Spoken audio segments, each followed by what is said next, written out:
때로는 복잡한 신학적 지식이나 어떤 사유 없이 문득 아주 우리가 잘 알고 있는 명료하고 간단한 사실이 우리의 마음을 울릴 때가 있습니다. 저는 이번 주에 기도하면서 과연 나는 주님의 오심을 다시 기다리고 있는가? 주님이 이 땅에 다시 오시겠다고 약속하셨는데 내 삶을 이끌고 있는 부르심이, 그 부르심의 소망이 그 주님을 향해 있는가라는 문득 든 생각에 주님 앞에 참 죄송스럽고 또 벗어나 있구나라는 부끄러움을 느끼게 되었습니다. 그래서 오늘 설교는 어떤 본문에 대한 해석이라거나 그런 복잡한 것들로 하지 아니하고 좀 우리가 다 알고 있지만 마땅히 따라야 할 주님의 다시 오심에 대해서 함께 나누고자 합니다. 이슬람에는 지하드라고 불리는 종교적 의무가 있습니다. 이것을 성전, 거룩한 전쟁이라고도 번역을 하는데요. 이는 이슬람 원리를 전파하기 위해 투쟁을 벌이는 것을 의미합니다.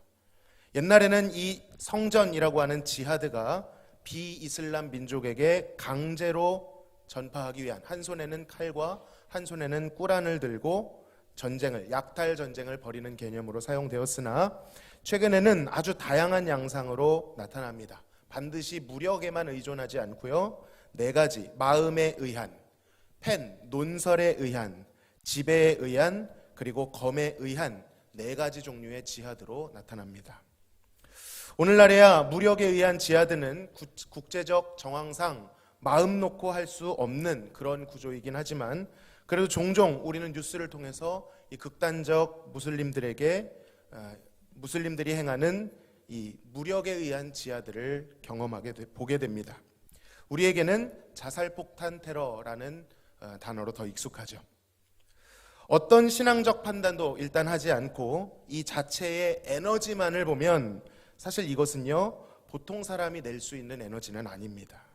동기야 2번째로 치더라도 일단 자신의 목숨을 내어 놓아야만, 그런 결의가 있어야만 할 수 있는 것이기 때문입니다.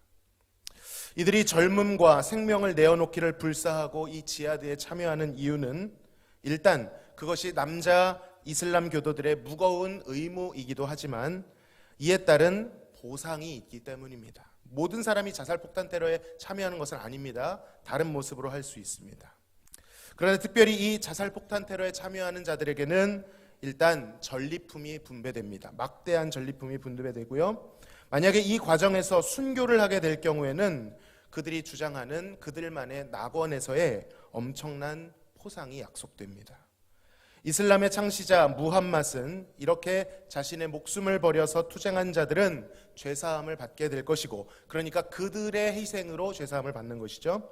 낙원에서 빨간 루비로 되어 있는 왕관을 쓸 것이며 72명의 처녀와 결혼을 하고 친척 70명이 중보의 자격을 가지게 된다, 이렇게 말하고 있습니다. 이들이 목숨까지라도 버릴 수 있는 원동력, 다시 한번 정리하면 하나는 그들을 압도하는 두려움과 엄격함, 의무감 때문이고요. 또 다른 하나는 이 자살폭탄 테러를 통해서 얻게 될 그들만의 내세에 대한 보상 때문인 것입니다. 당장은 가난하게 되어도, 심지어 목숨을 잃게 될지라도 내세에 있는 낙원에 가면 지금과는 비교도 안 되는 부귀영화를 누릴 수 있다, 그러한 것 때문에 이들은 목숨을 버리는 것이죠. 만약 현재의 삶에 만족하지 못하고 있다면, 현재의 삶에 소망이 보이지 않는다면 그 내세에 대한 기대감으로 그것이 무모해 보일지라도 뛰어드는 것입니다. 자, 그렇다면 방금 소개드린 이 이슬람의 지하드와 우리가 믿는 하나님 나라를 위한 삶은, 성도들의 삶은 어떤 차이가 있을까요?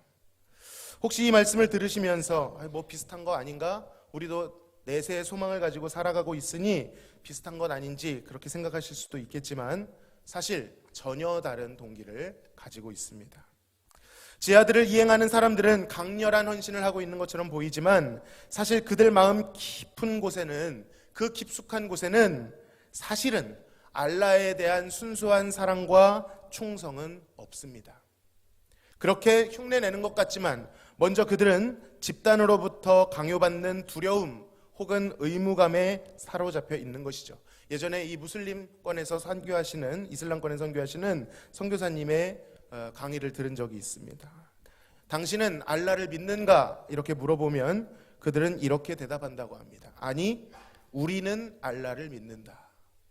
그럼 무엇이 다릅니까? 이 신앙 고백이 개인의 신앙 고백이 아닙니다.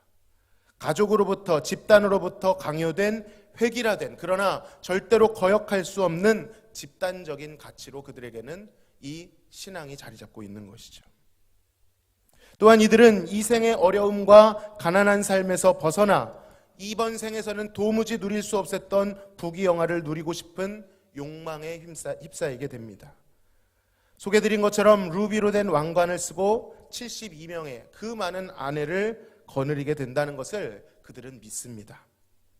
가뜩이나 이슬람 사회가 일부 다처제로 인해서 이 여성의 인권이 유린당하고 있는데 그들은 내세에서도 이 여성들을 전리품과 같이 자신의 욕망을 채우는 존재로 그렇게 생각하고 있는 것이죠. 이들은 다분히 이 생에 대해서는 염세적인 면을 보이면서도 내세에 대해서는 정욕적인 마음을 가지고 있습니다. 그러나 한번 생각해 보시기 바랍니다. 우리가 믿는 하나님의 나라는 과연 무엇일까요? 우리는 그 나라를 기다리며 준비하며 또 어떤 태도를 가지며 살아가고 있는 것일까요? 그들의 헌신과 우리가 가지고 있는 헌신은 혹은 순교적 삶은 무엇이 다른 것일까요? 우리가 기다리는 하나님 나라의 핵심은 그들과 같이 나 혹은 나의 욕심이 아닌 것입니다. 우리가 기다리는 하나님 나라의 핵심은 바로 주님이십니다. 하나님의 나라가 무엇입니까? 하나님의 나라가 특별한 이유가 무엇입니까? 황금으로 되어 있는 길 때문입니까? 각종 보석, 실제로 성경에 나와 있습니다. 우리가 본 적도 없는 찬란한 보석과 그것으로 만들어진 건물 때문일까요? 아름다운 모습으로, 가장 아름다운 모습으로 영원토록 죽지 않고 살 수 있기 때문입니까? 물론 방금 말씀드린 것 틀린 것은 아닙니다. 그러한 요소들이 있다고 합니다.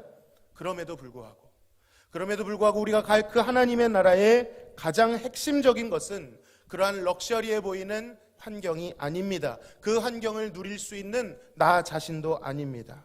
하나님 나라의 핵심은 그 하나님 나라에 충만하게 가득하신 하나님이신 줄로 믿습니다. 하나님이 가득 차 있으신 것입니다. 충만하신 것이죠. 그분의 영광으로 충만한 그곳에서 이 땅에서는 도무지 누릴 수 없었던 하나님을, 그분의 복되심을 온전히 누릴 수 있게 된 것입니다. 실로 하나님의 나라에는, 우리가 가게 될 그 나라에는 이 땅에서의 우리가 누리지 못했던 신령하고 복된 것들이 가득합니다. 비록 우리가 이 땅 가운데서도 누릴 수 있습니다. 그러나 이 땅에서의 삶은 그림자를 보는 것 같이, 거울을 보는 것 같이 우리는 하나님께 순종하기 위해 저항과 우리의 한계를 마주하겠지만 그곳에서는 하나님을 얼굴과 얼굴을 대하여 보는 것 같이 그분의 영광을 즐거워하게 된다라고 약속하고 있습니다. 우리가 그토록 사모하고 바라고 부르짖는 그분의 영광으로 충만하고 그를 마음껏 기뻐하고 그가 지으신 모든 것이 본래의 모습대로, 아니 그리스도 안에서 더욱더 아름답고 새로운 모습으로 영원토록 살게 되는 것입니다. 본래의 목적대로 하나님을 영화롭게 하는 삶으로, 하나님을 찬양하는 그러한 삶으로 살게 되는 것이죠. 하루 종일 예배를 드리면 그게 행복할까 생각하실 수도 있을 겁니다. 그렇지만 그 땅에서의, 그곳에서의 하나님을 예배한다는 것은 우리가 이 땅에서 하나님을 섬기는 데 있어 느끼는 저항, 한계, 그리고 그로 인한 우리의 신음, 푸념, 이런 것들이 다 제하여진 나라입니다. 그곳에서는 하나님과 함께하는 것이, 그분을 사랑하고 예배하는 것이 숨을 쉬듯이 자연스럽고 가장 기쁜 일이 될 것입니다. 세상에서 원하는 것들을 소유하고 그것을 얻고 하는 것보다, 그것과 비교할 수 없을 정도로 영광스럽고 아름다운 일상, 허무함이라고는 찾아볼 수 없는, 고통이 없는 새로운 삶을 살게 된다라는 것입니다. 그곳에서 우리는 비로소 허무가 아닌 영원을 경험하게 되고요, 갈증이 아닌 만족을 경험하게 될 것입니다. 결핍이 아닌 충만을 경험하게 될 것입니다. 그 하나님 나라의 주인공, 바로 삼위일체 하나님, 그분으로 인하여 우리는 참된 복락을 누리게 될 줄로 믿습니다. 여러분, 지금까지 이렇게 드린 말씀 들으시면서 만약에 우리 마음 가운데 세상을 향한 욕심과 가치들이 가득 차 있을수록 하나님의 나라에 대한 흥미와 기대는 떨어질 것입니다. 반대로 하나님의 나라와 하나님의 아름다움, 그분의 영광을 기대하고 사모할수록 그 나라는 더욱 실제적인 기대와 소망으로 우리에게 기다려질 줄 믿습니다. 자, 그렇다면 성도들은 그 나라를 어떻게 기다리는 것일까요? 하나님 나라의 핵심은 바로 주님이시다, 이렇게 말씀드렸죠. 그 나라는 마침내 예수 그리스도께서 심판주로서 다시 오심으로 인해 완성되는 것입니다. 이슬람처럼 사람의 강제적인 폭력에 의해 강요된 그러한 평화가 아닙니다. 힘과 죽음에 의해서 평정된 그런 평화가 아닙니다. 이 평화는 마침내 예수 그리스도께서 다시 오심으로 인하여 온전히 이루어질 줄로 믿습니다. 그리고 이러한 소망을 품고 사는 사람들은요, 종말을 기다리되 결코 현세의 삶을 등한시하지 않습니다. 염세적인 마음으로 이 땅에서의 모든 가치를 포기하고 함몰시키고 파괴하고 운둔하지 않습니다. 삶의 성의가 없어지지 않습니다. 열정이 사그라들지 않습니다. 모든 것을 중단시키고 무턱대고 책임감 없이 내세만을 주장하는 기약 없는 인생으로 나아가지 않습니다. 하나님 나라는 그런 것이 아니죠. 반대로 하나님 나라를 기다리는 사람들은요, 이 생에 과도하게 집착하지도 않습니다. 주어진 일에 최선을 다하지만 성실하게 삶을 살아가겠지만 그들의 능력 밖에 있는 것을 욕심내지 않고 그것들에 눈을 두지 않습니다. 왜냐하면 그들은 이 땅 가운데 청직이 된 마음으로 최선을 다해 살지만 그 시선은 빛나는 영광의 주님께 고정되어 있기 때문에, 바로 그날을 위해 오늘을 최선을 다해 살아가는 것이기 때문에 주변의 것들을 바라볼 겨를이 없습니다. 주변에 반짝거리는 것들이 아무리 많다 해도 진정 매료되어 있는 것, 바로 내 마음을 온전히 다하여 바라보고 있는 그 주님이 계시기에, 그 날이 있기에 다른 것들에 마음을 줄 여력이 없습니다. 억지로 안 보려고 하는 것이 아닙니다. 물론 때때로 그럴 수도 있지만 정말 하나님의 영광에 매료되어 있는 사람은 안 보게 되는 것입니다.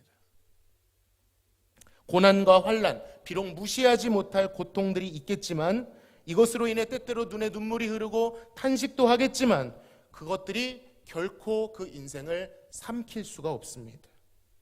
그런 고난들로 인해 성도들은 오히려 이 고난을 이용해서 이 생에 대한 집착들을 덜어내게 되고요, 주님을 온전히 제외할 그 눈물을 닦아주실 그날을 소망하게 되는 것이죠. 상황을 피하거나 부정하지는 않지만 상황에 함몰되지도 않습니다. 버티고 견디고 돌파해 나갑니다. 여러분, 왜 다를까요? 왜 그렇게 견딜 수 있는 것일까요? 바로 주님을 사랑하기 때문입니다. 성도들이 궁극적으로 하나님 나라에 가서 할 일은 무엇인지 아십니까? 하나님을 사랑하는 것입니다. 하나님과 영원히 사랑하는 것입니다. 온전히 사랑하는 것입니다. 세상의 그 어떤 남녀가 빠진 사랑보다, 어떤 부모 자식이 사랑하는 것보다, 어떤 친구와 어떤 연맹이 사랑하는 것보다 더욱더 우리가 가지고 있는 어떤 집착과 어떤 강렬한 욕심보다 더 주님을 사랑하고 원하고 기뻐하게 되는 것입니다. 창세 전에 아버지와 아들과 성령께서 누리셨던 그 우주보다도 큰 사랑 안으로, 신적인 열애 안으로 우리가 들어가 그 사랑을 누리게 되는 것입니다. 우주와 만물을, 부와 지혜와 영광을 1000번을 더 준다고 해도 그 사랑과 그 기쁨과 바꿀 수 없는 것이죠. 사도 바울이 자세히는 모르겠지만 그 하나님 나라의 어떤 것을 특별하게 경험한 것 같습니다. 그랬던 사도 바울이 뭐라고 고백합니까? 차라리 지금 빨리 갔으면 좋겠다. 이 땅에서 사는 것과 그곳을 가는 것 중에 나는 가기를 원하지만 너희를 위해서는 내가 이 땅에 있는 것이 좋다. 이 세상의 것이 덧없다라는 것을 고백했습니다. 이 생에서는 우리가 죄의 몸속에 살고 있기 때문에 죄의 저항을 느끼죠. 탄식이 있습니다. 저항이 있습니다. 그러나 그날에는 우리의 신랑이신 예수님을 온전히 누리고 그분과 결혼하여 영원토록 사랑할 것입니다. 그렇다면 그날을 기다리고 있는 이 땅에서의 자세도, 우리들의 자세도 동일한 것이죠. 그 땅에 가서 주님만을 사랑할 것이기 때문에 우리는 하나님의 나라를 기다리며 이 땅에서도 어떻게 살아야 하는 것입니까? 주님을 사랑하며 기다리는 것입니다. 하나님 나라를 어떻게 기다린다고요? 주님을 열렬히 사랑하며 기다리는 거예요. 주님을 열렬히 사랑하기 때문에 참는 것입니다. 그래서 견디는 것입니다.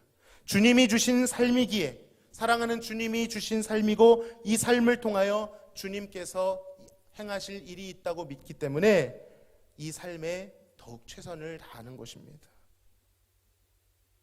내 삶을 통해 작은 삶이지만 주님이 가득 나타나시기를, 이 고난을 통해 하나님의 영광이 더욱 드러나기를 기다려보는 것입니다.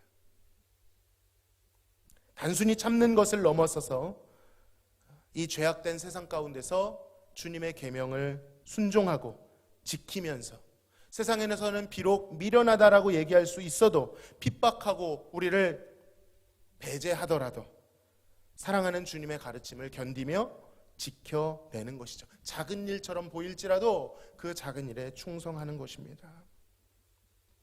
그때에 우리는 하나님 나라에 궁극적으로 들어갈 것이지만 이 땅에서도 그분과의 사랑 안에서 하나님 나라를 경험하게 될 줄로 믿습니다. 우리의 인생은 질그릇 같아서 깨어지기가 쉽습니다.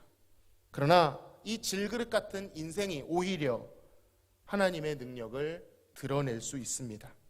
우겨쌈을 당해도 쌓이지 않고요, 답답한 일을 당해도 낙심치 않고, 박해를 받아도 버려지지 않으며 거꾸러뜨림을 당해도 망하지 않습니다. 때로는 우리가 죽음에 넘겨지는 것 같고 죽을 육체를 살고 있는 것 같지만 그곳에 예수님의 생명이 나타난다고 약속합니다. 바울은 고백하죠. 우리가 속이는 자 같으나 참되고 무명한 자 같으나 유명하며 죽은 자 같으나 살아있고 징계를 받는 자 같으나 죽임을 당하지 아니하고 근심하는 자 같으나 항상 기뻐하고 가난한 자 같으나 많은 사람을 부욕해 하고 아무것도 없는 자 같으나 모든 것을 가진 자다, 이렇게 말씀합니다. 여러분, 왜 그렇습니까? 왜 이런 일이 가능합니까? 바로 하나님의 나라 때문입니다. 그 나라에 충만하신 삼위일체 하나님, 특별히 예수 그리스도 때문인 것입니다. 사랑하는 성도 여러분, 오늘 본문에 예수님께서 약속하셨습니다. 내가 진실로 속히 오리라. 우리의 신랑이 약속하셨습니다. 우리의 왕께서 약속하셨습니다. 그런데 혹시 이 말씀을 들으며 우리의 가슴은, 우리의 심장은 뛰고 있는지 모르겠습니다. 주님의 이 약속이 우리의 모든 어려움들을 이기게 할 만큼, 담대히 견디게 할 만큼 큰 담력이 되는지 모르겠습니다. 이 말씀으로 인해 하나님 나라와 예수님의 다시 오심이 속히 임하기를 기다리고 있는지 모르겠습니다. 혹시 그렇지 않다면 우리는 주님께 대한 우리의 사랑을 다시 한번 되돌아보아야 할 줄로 믿습니다. 하나님 나라를 기다리는 자들의 관건은 바로 주님께 대한 사랑이기 때문입니다. 주님을 사랑하지 않고 세상 것에 마음을 빼앗겨 그것을 바라보고 있다면 이런 소리를 들어도 도무지 마음이 뛰지 않습니다. 오히려 주님의 오심이 부담스럽습니다. 내가 누리고 있는 얻고 있던 것들을 놓치게 될까 봐 두렵습니다.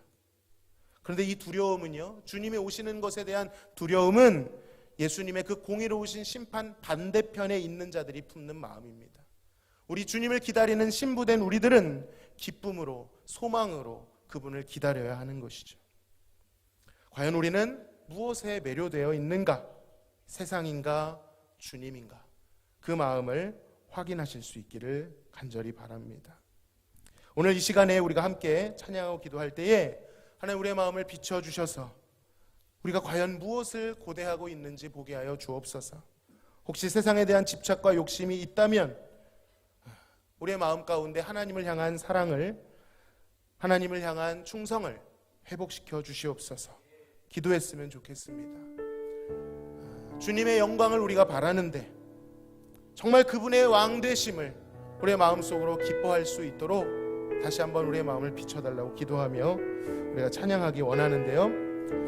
이 찬양이 사실 굉장히 오래된 찬양이긴 한데 많이 알려져 있는 찬양은 아닙니다. 그런데 가사가 정말 주님의 오심을 기다리게 하고, 그 몇 주 전에 우리 담임 목사님께서 탄식에 대한 설교를 한번 해주셨죠. 그 가사가 굉장히 잘 묻어 있습니다. 우리뿐만 아니라 온 만물이, 모든 열방이 주님의 나타나심을 기대하고 고대하고 탄식하고 있는 것이죠. 그런 마음으로 이 찬양을 고백하며 나아가길 원합니다.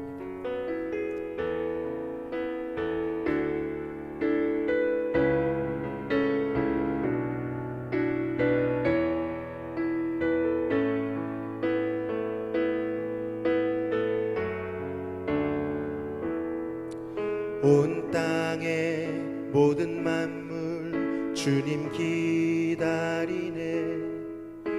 나무들은 기뻐 손뼉치리. 산들도 주님 앞에 굽혀 결하며 메마른 땅 위에 꽃은 피리라. 주가 진실로 속히 오리니. 주님 오심을 만물이 보리라. 주가 진실로 속히 오리니. 주님 오심을 만물이 보리라. 온 성도 모두 함께, 온 성도 모두 함께 주님 기다리네. 주 보혈이 우릴 씻으셨네. 거룩한 사랑으로 하나 되어서 주님의 신부로 선포하리라. 주가 진실로 속히 오리니. 주님의 길을 예비하리라. 주가 진실로 속히 오리니. 주님의 길을 예비하리라. 우리 목소리 높여 찬양합시다. 온 세상 모든 나라, 온 세상 모든 나라 주님 기다리네. 열방은 그 발 아래 엎드려. 예수는 그리스도 만유의 주님. 모두 소리 높여 선포하리라. 왕이 오시네, 왕이 오시네, 왕이 오시네. 영광의 주님이 다시 오시리. 왕이 오시네, 왕이 오시네. 위엄과 공의로 통치하시네. 왕이 오시네, 왕이 오시네, 왕이 오시네. 영광의 주님이 다시 오시리. 왕이 오시네, 왕이 오시네. 위엄과 공의로 통치하시. 우리 다시 한번 왕이 오시네, 왕이 오시네, 왕이 오시네 영광의 주님이 다시 오시니 왕이 오시네 왕이 오시네 위엄과 공의로 통치하시네.